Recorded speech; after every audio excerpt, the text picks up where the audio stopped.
A mastermind is a highly intelligent person, and especially one who plans and directs a complex or difficult project. An example of this type of person is Sir Arthur Conan Doyle's famous fictional character, Sherlock Holmes.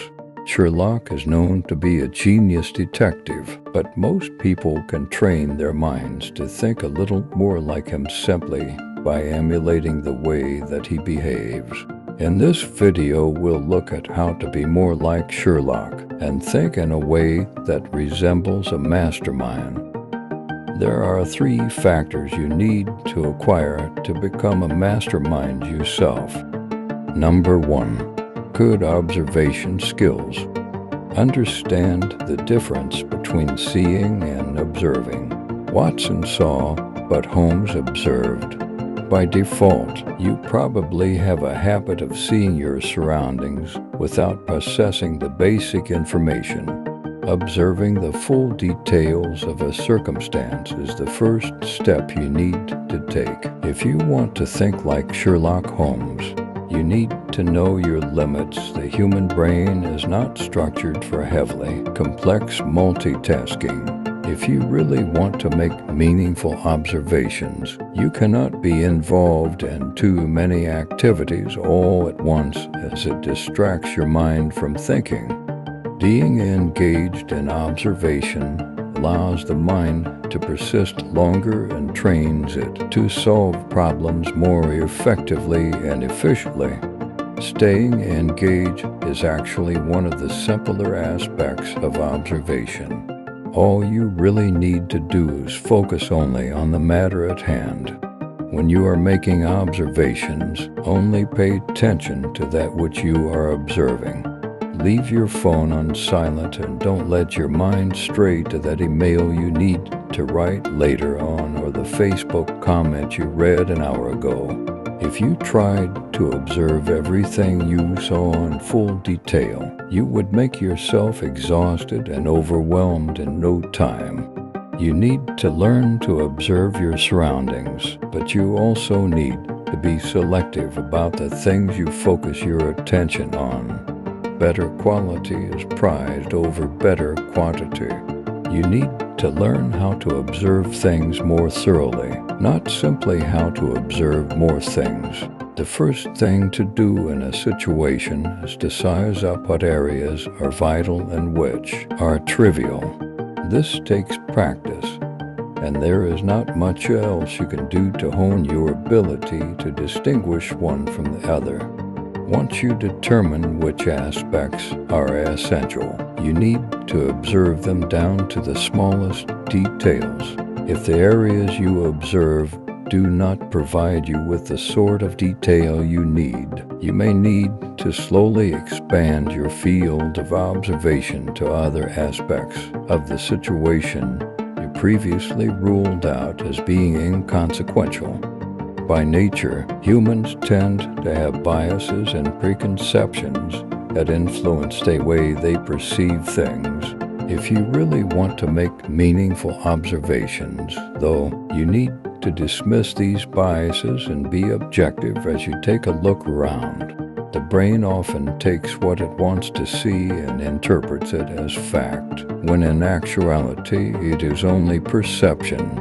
Once your brain records something a fact, though it can be difficult to realize otherwise, you need to focus on being objective as you observe so that you do not taint your well of information. Keep in mind that observation and deduction are 2 different parts of the process. When you observe, you are doing nothing more than observing. Only during the deductive stage can you make judgments on the information you gather. Do not merely pay attention to what you see.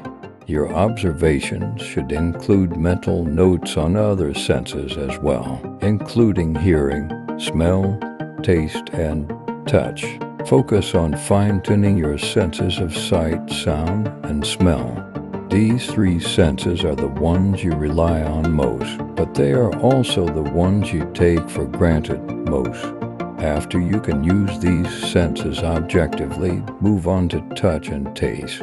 One practical way to exercise and develop your ability to observe is to meditate for 15 minutes each day.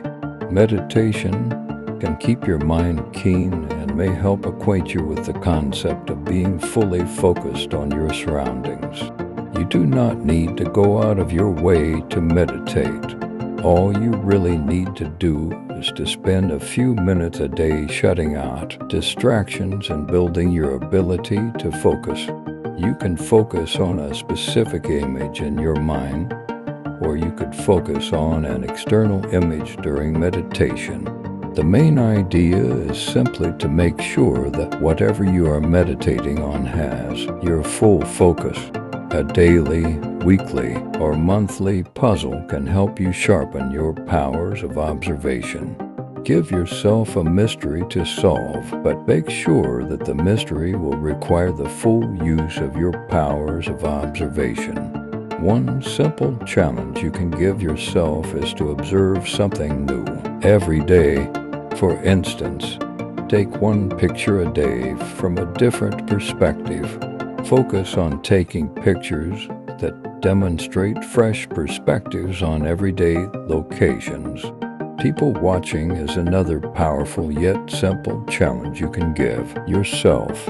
Start with simple details, like the clothes a person wears or the way that person walks. Eventually, your observations should include details about body language and signs of specific heightened emotions. Even though Sherlock Holmes does not need to carry around a notepad and pen while you are working on developing your powers of observation, taking notes can be beneficial. Make sure that the notes you take are detailed enough for you to recall the various sights, sounds, and smells of a situation. The process of taking notes forces your mind to pay attention to situations in detail. Hopefully, you will reach a point at which such notes will no longer be essential. At the beginning, though, this activity may help gear your mind toward observing instead of just seeing. Number 2. Deducing. View everything with a healthy level of skepticism and continually ask questions about what you observe, think, and feel. Instead of jumping straight to the most obvious answer, break any dilemma down further into more questions, answering each one, so that you arrive at the most thorough solution. You should also question every new piece of information you gather before storing it into your mind. Ask yourself why the information is important enough to remember or how it connects to that which you already know. In order to ask important questions, you also need to educate yourself well. Thorough reading comprehension and a solid base of knowledge will help tremendously. Study topics of importance, experiment on matters that catch your curiosity, and keep a journal to track your thought patterns. The more you know, the more likely you are to ask questions that really matter.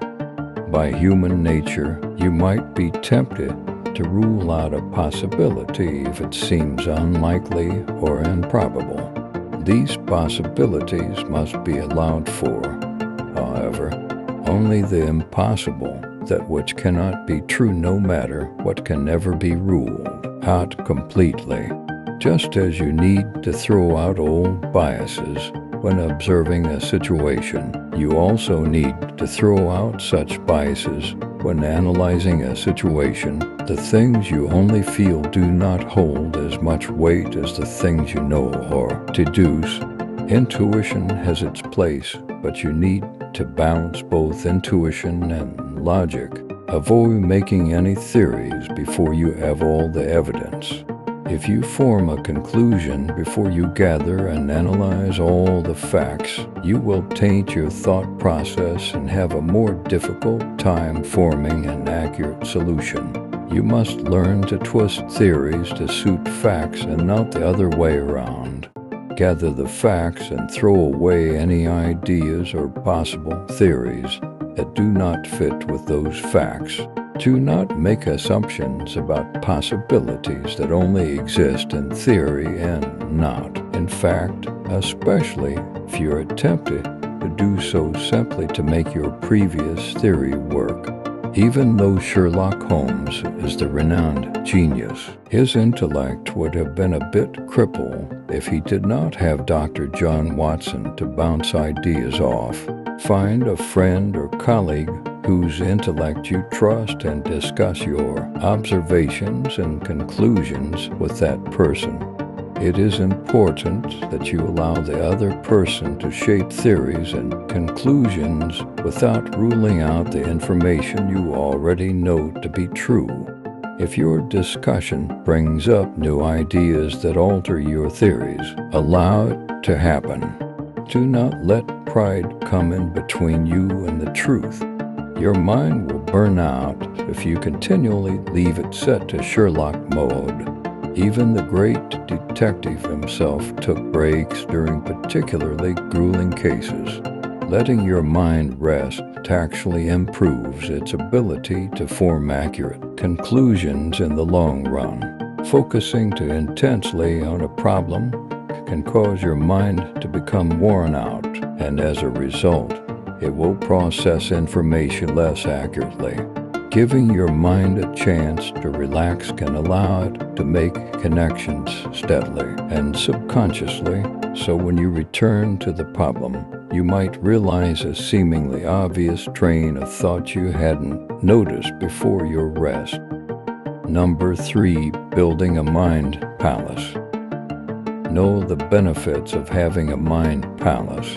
A mind palace or mind attic allows you to organize information in a way that makes it more readily accessible and easy to remember. Holmes used this technique, but the concept itself actually dates back much further than that. Officially, this technique is called the method of Loki, with Loki referring to the Latin plural form of location. It dates back to ancient Greece and Rome. Facts and information are remembered by associating them with a specific physical location. Build your space. Choose an image that you can visualize clearly and in full detail inside your mind. The place you choose for your mind palace can be somewhere you created or somewhere you once visited.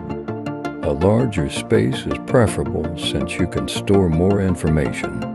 For instance, if you imagine a literal palace, you can assign a separate room to each discipline or subject area. If you choose a place that exists in the real world, make sure that you know the place well enough to visualize it in great detail. Visualize yourself moving through your mind palace. The route should be the same each time, and you should practice traveling that route often enough for it to become second nature to you. After you set the route, you need to identify markers along that route. For instance, you might imagine half a dozen chairs or a series of lamps in a long hallway, or you could identify each piece of furniture in a dining room or bedroom. Spend time in each spot along your route and define as many of these markers as possible.